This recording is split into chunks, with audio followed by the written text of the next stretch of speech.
Salam alaikum and good evening to those of you hanging out with dinner to listen to what I think will be a really exciting conversation this evening. This is Professor Aminah Al Deen with Critical Talk, which is a production of Sound Vision. And we are being run on Galaxy 19 satellite, Apple TV, Amazon Firestorm. I know it's called Amazon Fire TV. And you can pick us up on YouTube. And I hope that you have some comments. I have with me this evening um, two very interesting guests who are going to talk about, because we haven't talked about it, and I haven't read anything about it.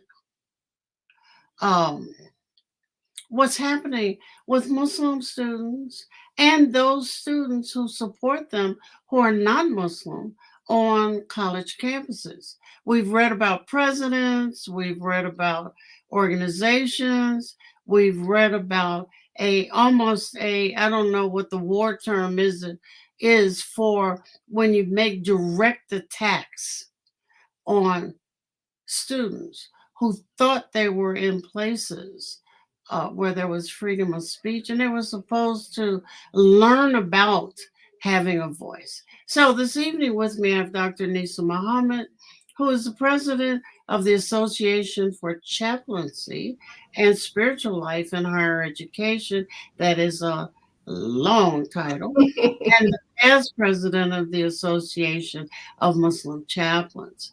I also have Salman Khan, who is the co-founder of Muslim Campus Life and the founder of Hidayah Services. Muslim Campus Life is a non-for-profit organization that is advocating for the needs of Muslim students on college campuses. Hidayah Services is a Muslim college counseling service where Salman guides Muslim students through the college application process.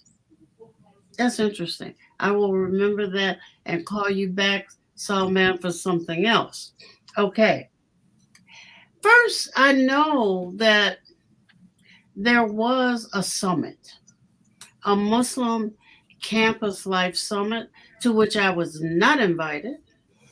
But that's okay because you all are going to fill all of us in on what went on there. You can tag team, it's a conversation, lay back. Let's get it on.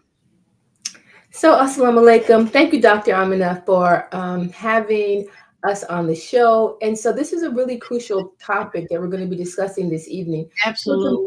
At the Muslim Campus Life Summit, thanks to Salman Khan and his work and his co-founders, it was an opportunity for people who work with Muslim students around the country, whether that be in chaplaincy, whether that be in student affairs, whether that be in diversity, equity, and inclusion information, depending upon what area you are on the campus.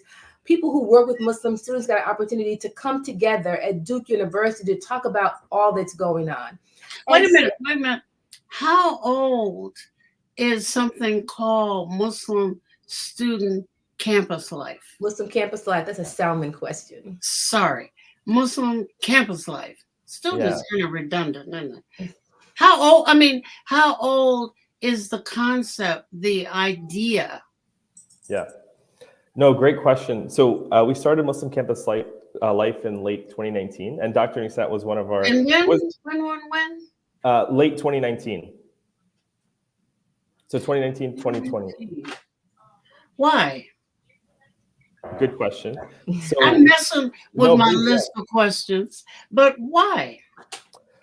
Great question. So I've been working in the education space for a long time. So I started working initially as a school counselor, then I got to work in the admissions space. And then most recently, I was working for a nonprofit supporting low-performing high schools.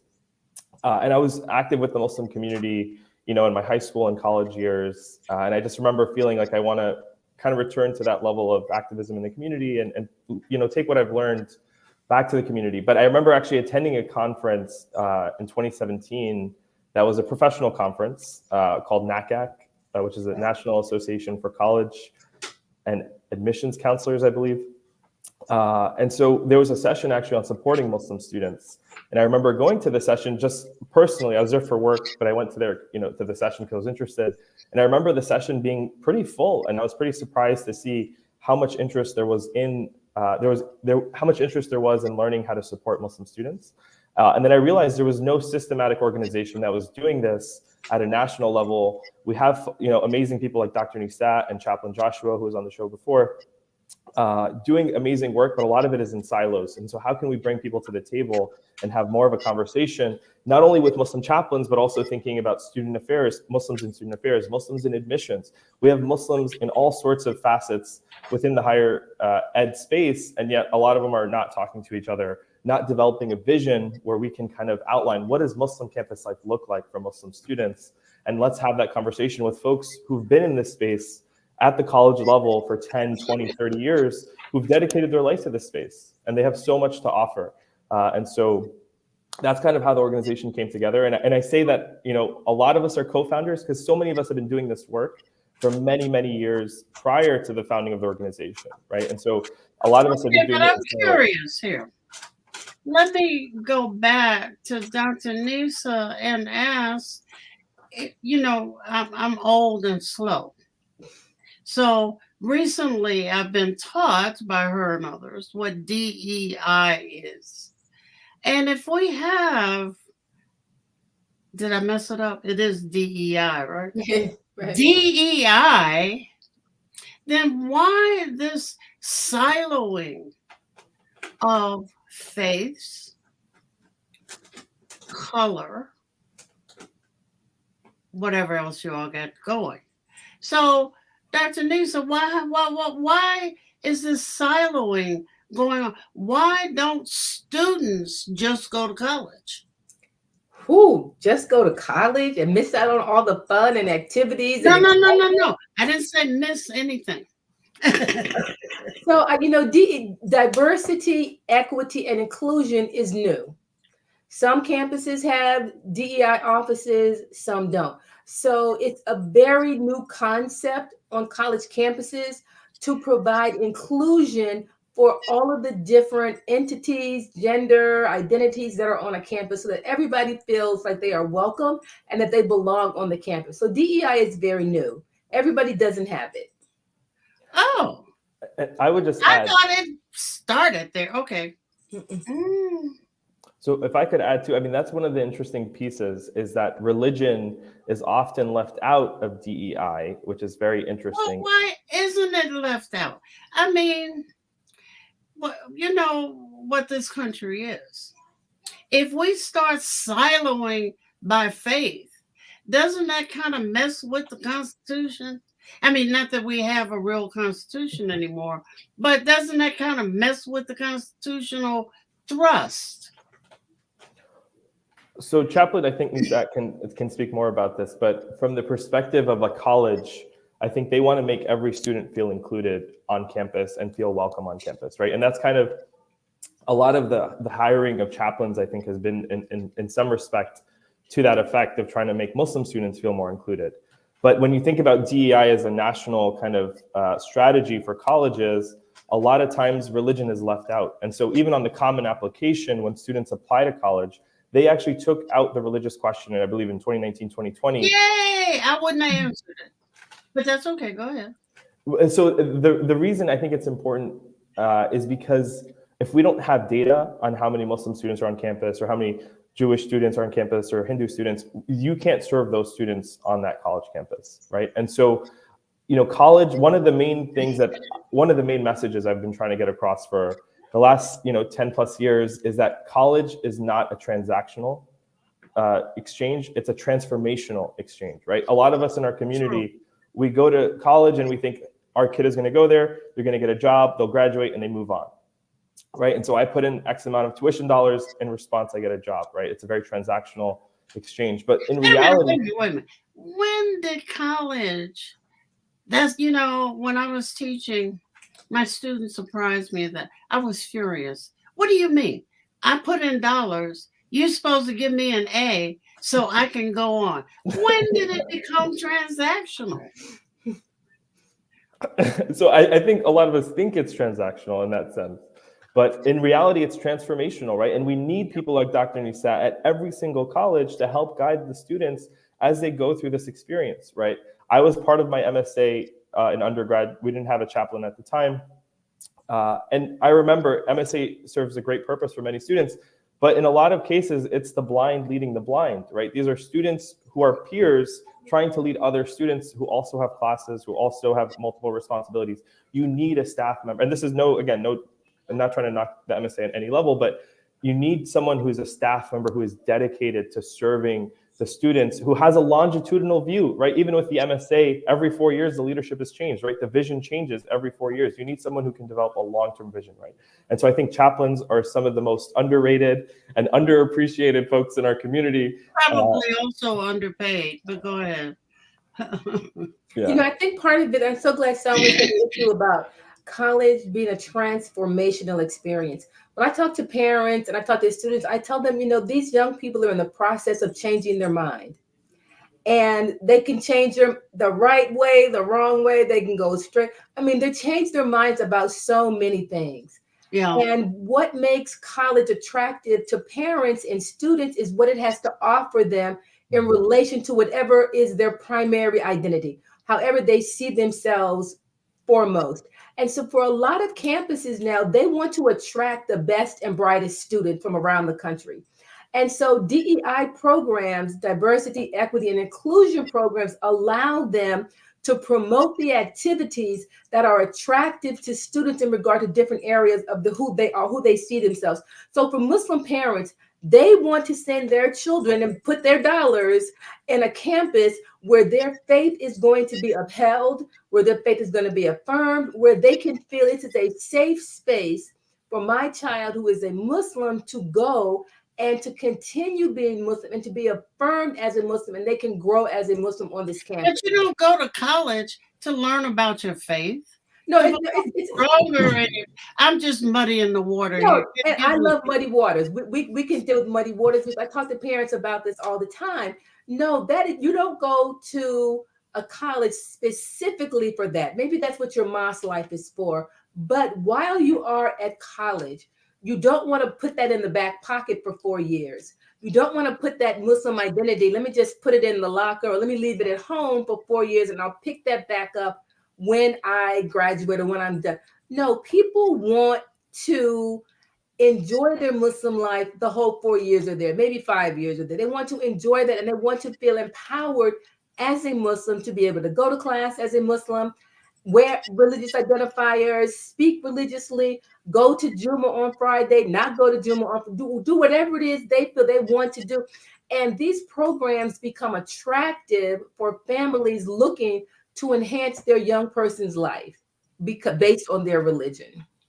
Yeah, and I'll just add. Sounds like a lot of pressure to me. Because I'm just messing with you. Remember that. Smile. If I was when I was in college, I didn't know really what I wanted to be when I grew up. Even though they were telling me that I was an adult, and my parents, the only good thing was my parents couldn't see my grades, right?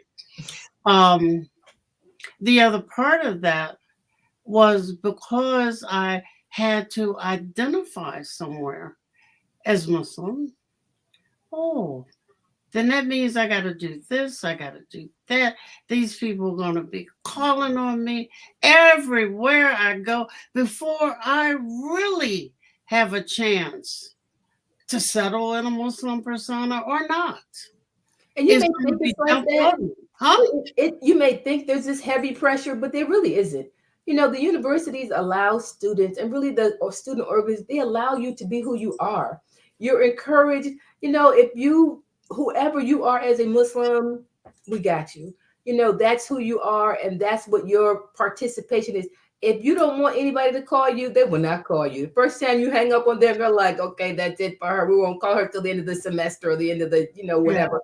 So there's very little heavy pressure because the majority of these programs are student centered and student run.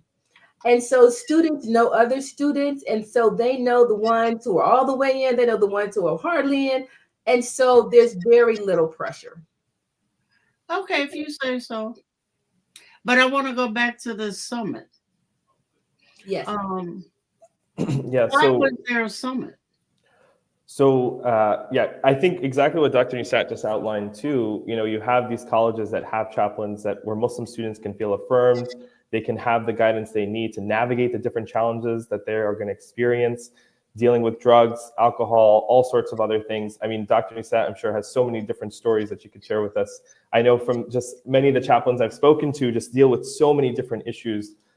And so one of the goals with the Muslim Campus Life Summit was, again, to gather all these folks, have a meeting, have a conversation, and credit goes to Abia Ahmed, who's at Stanford University, who piloted the first one last year at the Stanford Marcus Center, where we had, again, Muslim chaplains talking to people in student affairs, talking to people in admissions, talking to people at different points of the university to really, again, develop a vision for what we want the university experience to look like for Muslim students at places like Howard University, where they are blessed to have Dr. Nisat, but also other universities that don't necessarily have Muslim chaplains, right? And so how are we making sure that the campus environment serves our students, right? And so just taking a step back, when we first started having conversations with different colleges around the idea of Muslim campus life, I remember speaking to a chief diversity officer at one of the largest state public institutions and asking them initially, hey, can you just fill out this survey of what resources you guys provide to your Muslim students? And if you go to our website, you can see the Muslim Campus Index is trying to aggregate all this information. And so I asked this chief diversity officer to fill the survey, and her immediate response was, I'm not filling out that survey. And I was like, why not? And she's like, that survey is going to make me look bad. We don't serve our Muslim students. And she knew it. She knew it. I mean, she admitted it straight to my face, right? Like, we don't serve our Muslim students. And so I'm not going to put myself in a position to look bad. And so I asked her, I said, why don't you serve your Muslim students? And the response she gave me was because they don't ask to be served, right? If our students aren't advocating for themselves, if they're not asking for halal food options, if they're not asking for chaplains, if they're not asking for access to prayer spaces. I went to Rutgers University for undergrad, and now they have an amazing chaplain, Kaiser Aslam. Shout out to him. But when I was there over 10 years ago, we had Jummah prayers in the African American Center because they let us use our space. But we had over 3,000 Muslim students borrowing a center unofficially without the university playing a role in terms of space. I mean, that's just unbelievable.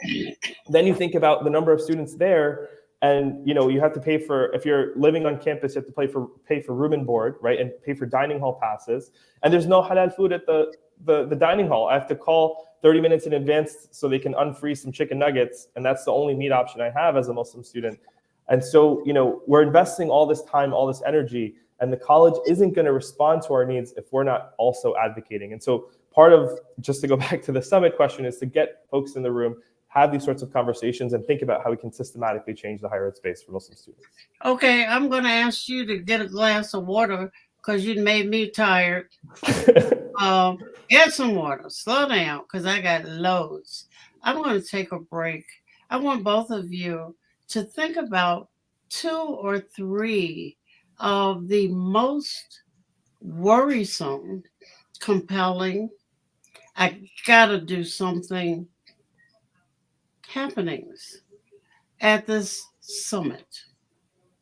We'll be back in a couple of minutes. This is Professor Aminah Al Deen. I'm speaking with Salman Khan and Dr. Nisa Muhammad about, excuse me, Muslim college student life. Something about that is redundant, but that's okay. We'll be right back.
Assalamu alaikum again. This is Professor Aminah Al Deen, and I'm having a really good conversation with Dr. Nisa Muhammad and Mr. Salman Khan about Muslim student campus life.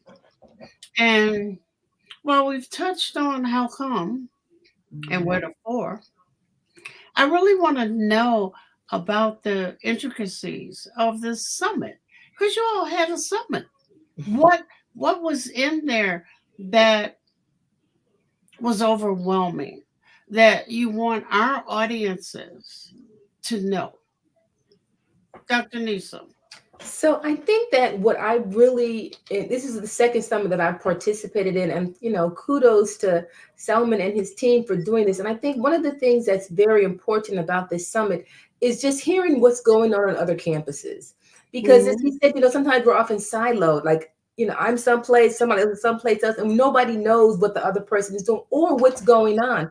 But the other value is knowing about the Muslim professionals that are in other entities besides chaplaincy, knowing about the Muslim professionals that are in student affairs, especially on campuses where there is no Muslim chaplain, that are really advocating for the needs of Muslim students, knowing about Muslim professionals that are doing DEI work, that are chief diversity officers that have a key eye on what is happening to and for the Muslim students. So I think this was very revelatory for me to know that, okay, for students that are on these campuses, there is somebody there looking out for their needs. Because as Salman said, a lot of times Muslim students are slow to advocate for themselves. Well, wait a minute, because Salman mentioned that too. Why not? I mean, we don't belong to a faith community that says just take it. I don't know. I think as a community, we are happy to suffer in silence a lot of times. Right. And I think a lot of I times. don't know any African American Muslims who are happy to suffer in silence. Even though some of them are trying to get deported, they're not going to get deported. I think some people are just afraid to report. They're just afraid to rock. They're afraid to rock the boat because the negative of what can happen. So they see if people call the police for help and they get shot. So these are very traumatizing things that people witness on the news. You make a call for help and you're the victim, but you become the perpetrator and you get arrested. So people see these things and they're traumatized by it. So that, okay, you know what? As some, I better just suffer here in silence because the media has made reporting so problematic for some people, and that people are really more in tune to stay quiet and suffer in silence than to raise their voice and feel empowered enough to think that somebody's going to do something. You just told me that Muslim chaplains and staff are there to empower. So who are they empowering? One of the things that they're working on, I think, is empowering the students. And again, the majority of college campuses do not have a Muslim chaplain, right? I think Howard is the exception, not the rule, like many of the other campuses, or like some of the other campuses that have chaplains. And so at a lot of colleges, you have students who are there just to study. Like I said, they see it as a very transactional relationship. I'm just going to study, put my head down, graduate, and move on. I'm not necessarily here to make waves and make sure we have a Jummah space every Friday, make sure that there's a Ramadan program every week. And obviously, you have some campuses where students are being proactive, but a lot of times, if students don't have an advocate on the inside who works for the university, it can be really challenging for them to make progress, especially if they're going to graduate in 4 years. And so you have this. You said that Muslim students, all this siloing is going on to empower. Now students are going to campuses that will let them be Muslim. But a part of being Muslim is to speak up for justice and to speak up for yourself and to do all these other things. So you trade all of that Islamic stuff in for getting out the other door. Is that what you're telling me? Yeah, it's a whole re-education process that has to happen because, as Salman said, it just becomes transactional for some families. Just go to school, get good grades, find a job, graduate. All that other So stuff. you trade in all your integrity and everything else to get through. I mean, all of us did it, but and to get out the other end and to get a job, which you may or may not get. Well, I think, okay, to be fair, also, I think a lot of students didn't sign up to be like the Muslim advocate on college campuses when they get there. That being But said, every Muslim is supposed to yeah. be an advocate for just. I'm gonna get you, Salman, Yeah, for justice. I agree Not with you. the, but a. Yeah. I I think a lot of students want to advocate for their needs. They may not necessarily know how to. Number one. Number two, they might again be busy with extracurriculars. I want to go to grad school. I want to get a job, etc. And so they're overwhelmed and burdened and maybe don't have the time to advocate for their needs. But that is one thing, I hope people who are watching take away is you have to be proactive. You have to be an advocate for your needs. And if there are no Muslim staff members that there probably are, by the way. A lot of colleges have Muslim staff members who you may not know, right? Again, in student affairs and admissions and other parts of the university. So try to find out who those folks are. But then also talk to your community, right? Get your local community involved. This past summer, I got to visit Virginia Tech, and I thought it was really interesting. A lot of the students there go to the local masjid, right? And the local masjid is almost like their hub because it's near campus. And so they may not have a space on campus, but they feel really connected to the local masjid. And so a lot of students go there for the Jumu'ah prayers and other things. And so how are you engaging that local masjid to help advocate for your needs, right? The university has a lot of times, like Dr. Nisa said, has a whole office dedicated to diversity, equity, and inclusion, but Muslim students are left out of that conversation because, again, we're not bringing up our needs. We're not speaking up for ourselves. In the door and say, I'm here, include me. Oh, well, that's right. You just told me they're quiet. A lot of times they are. Yeah. Not always. Yeah. And so one of the things you're telling me is that, okay, you're quiet. While you're going to lose a lot of integrity in the process, you still can tell the people in your community. You can have communities advocate for you. You can have parents advocate for you, etc. And the parent piece is so, so important. I'm so glad you mentioned that. Parents should be advocating on behalf of students as well. You have a voice, right? And there is so much work every week. It's funny. Alhamdulillah, on the Muslim Campus Life website, we have the Muslim College Guide, we have the Campus Index, we have the Summit that we're working on. But almost every week, there's like a new idea that comes up, like, oh, we have to work on this too. And one of the other pieces that we just saw this past fall, especially with all the rise in Islamophobia, has been alumni engagement. How are we as Muslims being alumni of universities after graduation? And it goes back to this idea of this transactional relationship. A lot of times we graduate, we get our job, we move on. But how are we, showing solidarity with the current students, with, having conversations with folks like Dr. Nisa? If I graduate from Howard University, saying, how can I now contribute as an alumni and support the Ramadan program you guys have? Or how can I come back and be an ambassador for Howard University? How can I get involved in alumni committees? How can I get onto the board of the Alumni Association? Right? Did they even bother to get involved in alumni stuff? I think on colleges, campuses around the country, people do. I think at Rutgers, the alumni were very involved in funding their Muslim chaplaincy. I mean, I think primarily involved the alumni. Oh, well, wait a minute. That was another issue I heard on the grapevine about. In some places, Muslim chaplains, and I don't know about the other support staff, do not get paid by the university. Mm-hmm. Right. Their monies have to come from Hillel, like the Jewish groups do, and some of the Christian groups do. They raise money for their religious support staff. Do Muslims actually know that this is what they have to do? I think when No. So the short answer is yes. But for schools that want to have some kind of a Muslim chaplain, they know they have to raise the money some kind of way. And the alumni are a key source upon which to raise the money because they have a connection already to the school. And several campuses around the country, that's how their Muslim chaplaincy is funded, especially Rutgers is a prime example. Okay, but if you have a silent student body, because they're just trying to get a degree and get out the door, how are they going to advocate? Because Salman says nobody wants to be the advocate. They don't even want to be an advocate for anything. Then how does the awareness of the need come?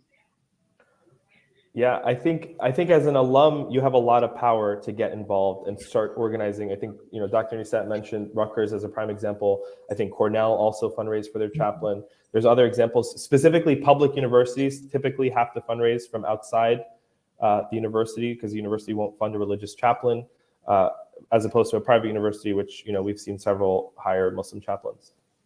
But as an alum, I think you have a lot of power to come back to the community, get involved, try to think more strategically, or again, around what is the vision for this university and their Muslim campus life experience going forward. Are Muslims who are entering this college having their faith affirmed, or are they having it challenged, and we see them kind of drifting away from Islam as a result? Right, those are real possibilities that are happening at colleges across the country. Well, this is a very interesting transformational an understanding rather of transformation, because as you're transforming from a kid who is dependent, ultra dependent, but also has to parents are still responsible for, to an independent adult, now you're lacking voice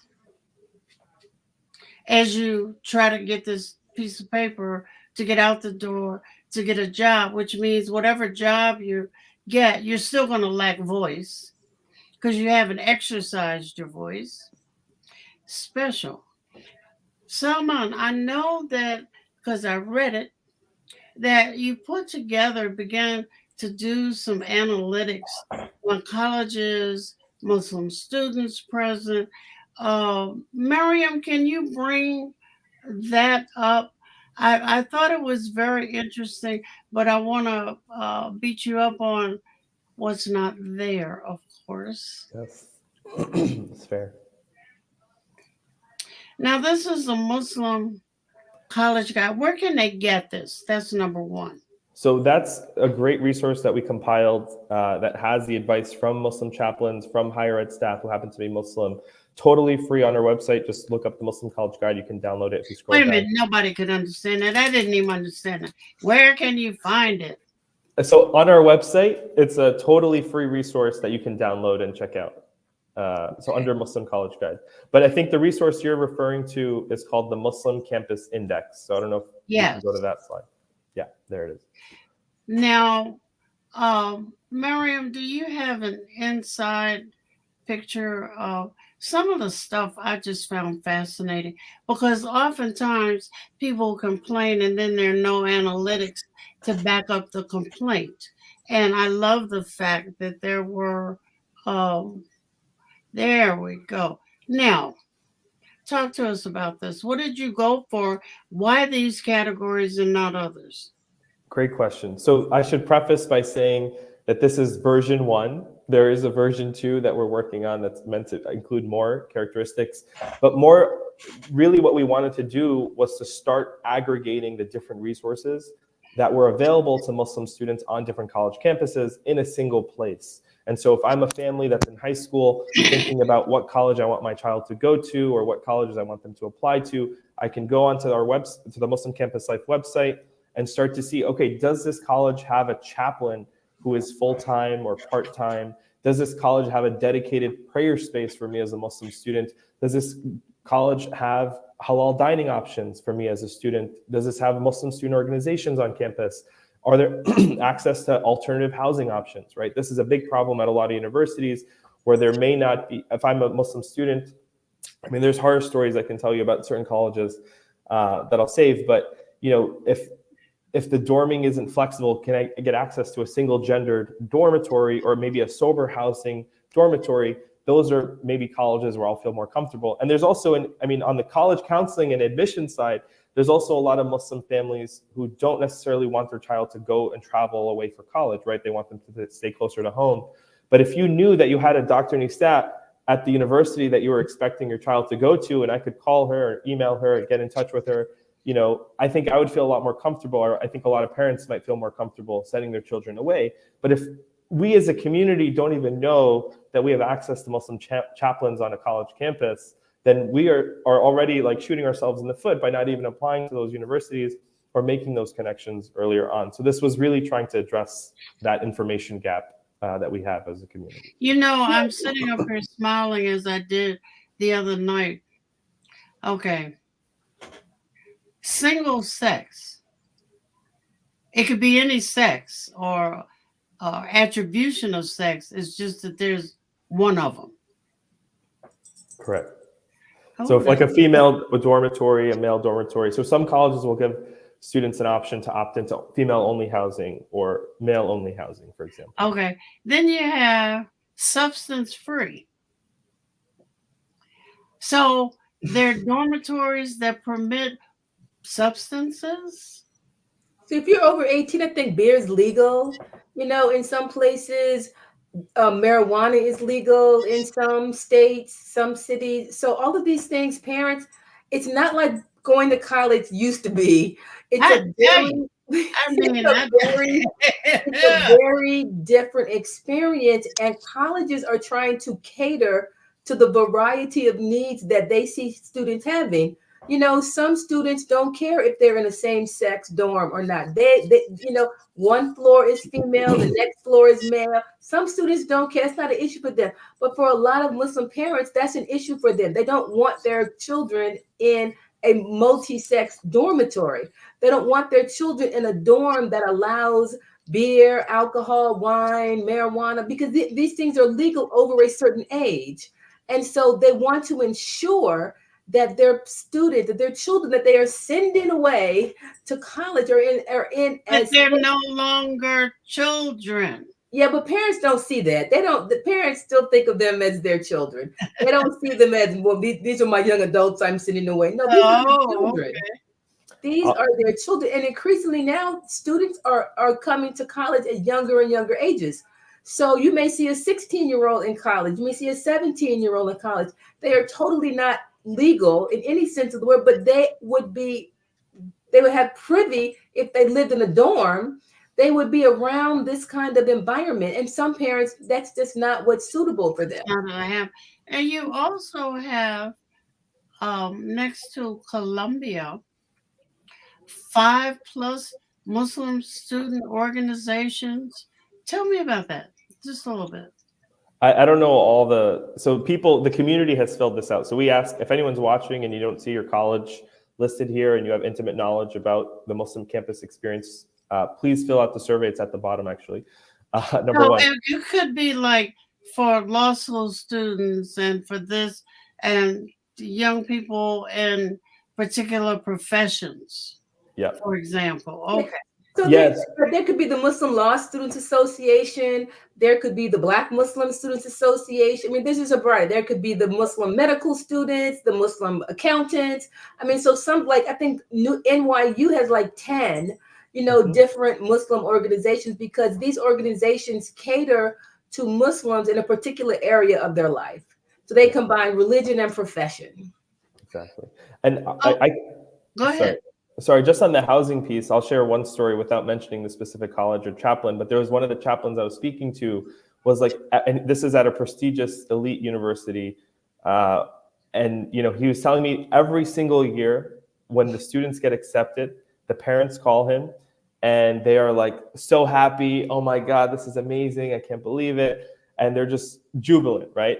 And then he says at the start of the second year, those same parents call him and start cursing him out and saying, how could you do this to me? I didn't know this. I didn't sign up for this.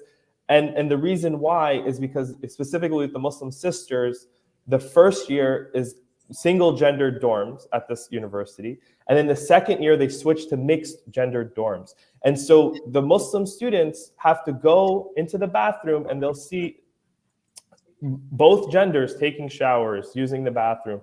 So just your they don't have a bathroom in their room. No, the shared bathrooms. And so Muslim students will go to this university and have to deal with that on a day-to-day basis. We're talking about something as basic as using the bathroom, which you might do multiple times a day, taking a shower, brushing your teeth, etc. And so even on that level, just thinking about what the lived experience is going to be like for the student is so, so important. That must be funny. Oh, I know that's not nice. Not so funny for parents. For students, I mean, No, but imagine. it is very interesting. Let me ask one quick question before we take our last break. What is the goal of this particular portion of your guideline book? Of the I don't know if there are going to be additional indices or if this is it, but what is the goal of this indice? Just to bring some awareness, perhaps? I appreciate the question. So like I mentioned, this is version 1. We are in the process of working on version 2. And one of the things that we do want to introduce is somewhat of a rating scale. And so what that means is you get a sense of this is a 3-star college or a 4-star college when it comes to Muslim life. And one of the goals with that is really to encourage colleges to improve on those ratings. We've presented at a few different places, and non-Muslim higher education staff members have told us, hey, you should make a rating out of this, which we were already working on, but it was just interesting that they themselves mentioned that, because they were like, the colleges are only going to respond when they see that they're ranked low on serving Muslim students, and that's going to force them to care or maybe not care, right? And so if we have this distribution of colleges, some that are really good for Muslim students, some that we know are not great for Muslim students, we can share horror story after horror story about what some Muslim students have experienced. Early on, I did a lot of phone calls with different staff members. And I remember one staff member told me that there was a Muslim student, and we should probably transition to Islamophobia after the break maybe, but there was one Muslim student prior to, many years ago, who was just walking across the quad of the university campus, and someone had lit her hijab on fire, right? And that story was not reported anywhere. That story was not, nothing kind of ensued after that story. But understanding what colleges are going to be good for Muslim students and affirming for Muslim students, and what colleges are not necessarily going to put in that effort, that is useful information, I think, for families who are navigating this process and trying to choose a college. Well, we're going to take another very quick break of about a minute, so that I want you to come back and talk to me about the atmosphere that you all talk to each other about in this summit, if you don't mind. This is Professor Aminah Al Deen, and I'm talking with Dr. Nisa Muhammad and Salman Khan about our wonderful children off to college. I'll be right back.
Assalamu alaikum. This is Professor Aminah Al Deen, and I've had a wonderful and extremely informative conversation with Dr. Nisa Muhammad and Salman Khan about Muslims in college life.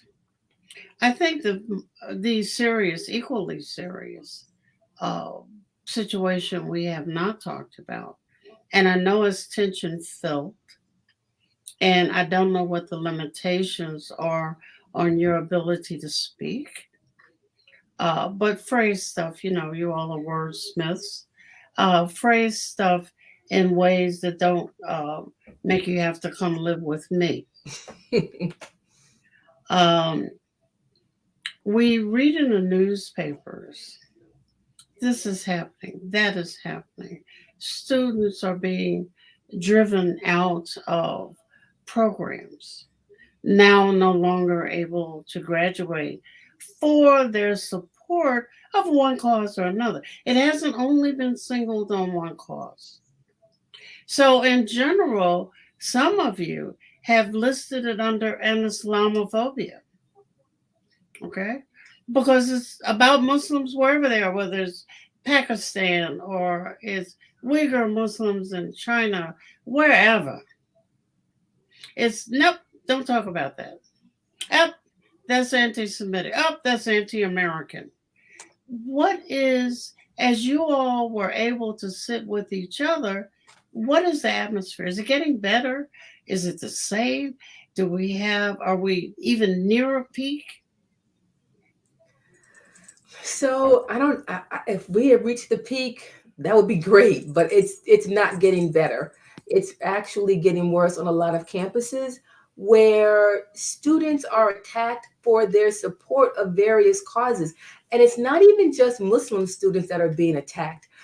Other students that support Muslims are being attacked as well. Students are losing internships, they're getting job offers revoked, fellowships they're losing, and just for what they consider to be the right of free speech, to speak up and say, this is what I support, this is who I support, this is what I am involved in.